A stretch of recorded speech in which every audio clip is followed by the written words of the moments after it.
Hola chicas y chicos de primer año. Nos encontramos con la actividad 8, la segunda actividad del segundo cuatrimestre. En esta actividad vamos a trabajar con cuentos. Vamos a refrescar primero algunos conceptos que seguramente en la escuela primaria ustedes ya pudieron conocer. ¿Qué es un cuento? Un cuento es un texto en el que se relata una historia que es de ficción, una historia que no es real. Esta es una diferencia fundamental con otro tipo de texto, de géneros literarios. Hay que añadirle a esto que los cuentos no suelen ser relatos largos, entonces el autor lo que tiene que hacer es concentrar en una extensión más corta todo lo que desea decir. Dentro de los cuentos vamos a poder encontrar dos tipos de cuentos que vamos a analizar ahora. Hay otros tipos de cuentos más, pero ahora nos vamos a enfocar en el cuento realista y en el cuento fantástico.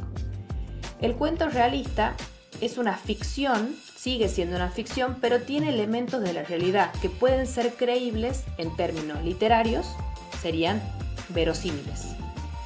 Se describe todo el espacio y los personajes de manera minuciosa y muy detallada. No hay elementos extraños, por ejemplo, no hay fantasmas, no hay hadas, no hay duendes. El tiempo es lineal, no hay viajes en el tiempo, no hay viajes al pasado o al futuro.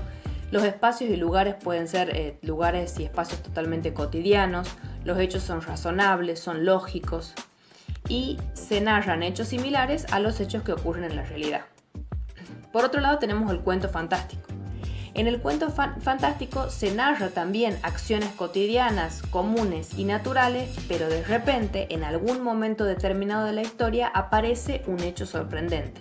Un hecho que es inexplicable desde el punto de vista de las leyes de la lógica que nosotros conocemos.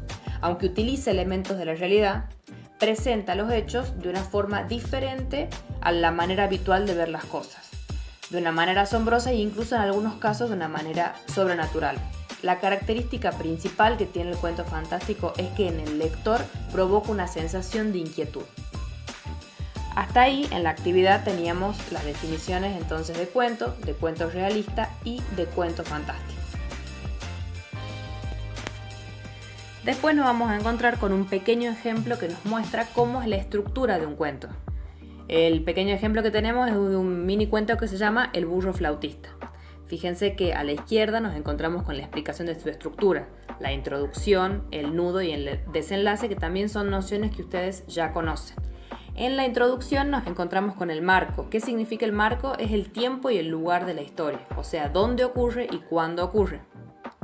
Dentro de los elementos del cuento también fíjense que está señalado el narrador, que puede contar la historia en primera persona o en tercera persona. Y también nos encontramos con el personaje que protagoniza las aventuras, en este caso un burro. Y después tenemos al final las consignas de trabajo. La primera consigna es explicar con tus palabras qué es un cuento. O sea, lean lo que expliqué recién y lo explican ustedes con sus palabras. Siempre imagínense que se lo explican a otra persona, que le cuentan a alguien qué es un cuento. En la segunda consigna tienen que realizar un punteo o enumeración de las características de cuentos realistas y fantásticos. Hacen lo mismo explicando para ustedes cuáles son las características principales de cuentos realistas y fantásticos, pero de manera como si fuese un punteo. Ponen punto 1, 2, 3, así.